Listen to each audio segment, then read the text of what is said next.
नमस्कार जी सभी को। आज की कहानी है पाप का बाप कौन है।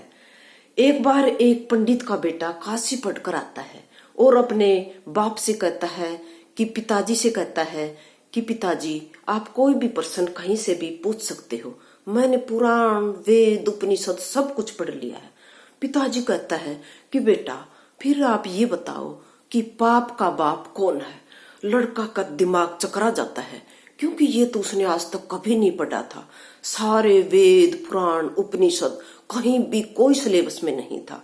वो एक जिज्ञासा लेकर घर से निकल पड़ता है कि मैं जरूर ही इस प्रश्न का उत्तर काशी जाकर ढूंढूंगा।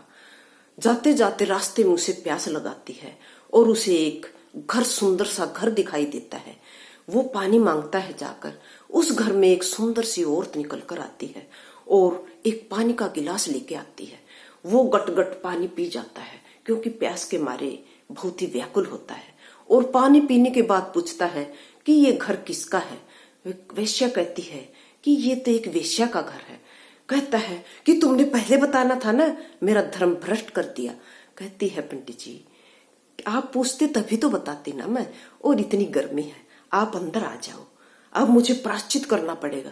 अरे पंडित जी प्रायश्चित तो करोगे, गंगा में एक डुबकी लगाओगे, उसकी जगह पर 2 लगा लेना। अब विश्राम करता है वो। इतनी ही देर में वेश्या थाली में भोजन लेकर आ जाती है।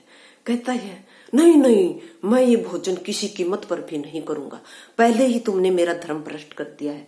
कहती है पंडित जी आप भूखे हो, अरे 2 डुबकी लगाओगे उसकी जगह पर 3 लगा लेना। कहता है नहीं नहीं मैं बिल्कुल नहीं खाऊंगा। अरे पंडित जी अगर आप 1 रोटी खाओगे तो मैं 2 सोने की मोहर दूंगी। और पंडित जी ने सोचा कि रास्ते का किराया भाड़ा भी तो नहीं है तेरे पास, वो हो जाएगा काशी तक जाने का। लोभ आ जाता है उसके मन में और वो 1 रोटी खाने के लिए तैयार हो जाता है। 1 रोटी जब वो खाता है तो उसी दौरान वेश्या कहती है पंडित जी वैसे आप जा कहाँ रहे हो। कहता है मैं काशी जा रहा हूँ एक प्रश्न का उत्तर ढूंढने कि पाप का बाप कौन है। वेश्या कहती है अरे ये छोटा सा प्रश्न है, इसका उत्तर तो मैं ही दे दूंगी। कहता है ठीक है। वो दूसरी रोटी लेकर आती है। कहता है नहीं नहीं ये तो मैं बिल्कुल भी नहीं खाऊंगा।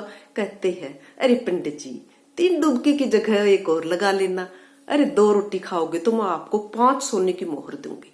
वो लोभ जाग जाता है, दूसरी रोटी खा लेता है। इसी तरह से तीसरी रोटी के लिए कहती है कि मैं आपको 10 सोने की मोहर दूंगी। वो तीनों रोटी खा लेता है। कहती है पंडित जी अब तो आपको आपके प्रश्न का उत्तर मिल गया होगा ना। कहता है नहीं मुझे कोई उत्तर नहीं मिला।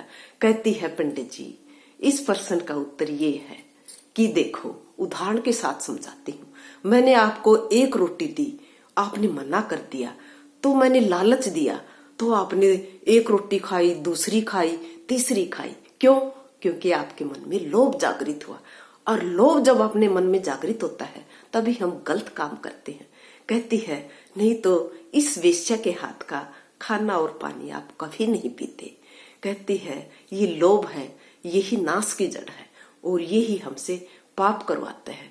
कहते हैं इस लोभ के कारण ही मैं एक अच्छी भली लड़की से वेश्या बन गई। कहते हैं पंडित जी उसके चरणों में गिर जाता है और पांव पकड़ लेता है। कहता है कि हे माता हाथ जोड़कर आप भले ही वेश्या हो लेकिन आपने मुझे ऐसा ज्ञान दिया है, मुझे ऐसी शिक्षा दी है कि बड़े बड़े विद्वान और पंडित भी मुझे नहीं दे सके। वो घर जाता है और अपने पापा को कहता है, अपने बाप को कहता है कि पिताजी मुझे मेरे प्रश्न का उत्तर मिल गया। पिताजी ने कहा कि बेटा बताओ क्या। कहता है पिताजी लोभ ही इसका मेन कारण है। कहता है कि पाप का बाप लोभ है, पाप के कारण लोभ आता है और लोभ के कारण ही पाप आता है।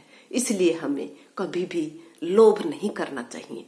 अगर हम लोभ करेंगे तो हम गलत काम करेंगे। इसलिए हमें कभी भी कोई भी गलत काम नहीं करना चाहिए किसी भी लालच में आकर।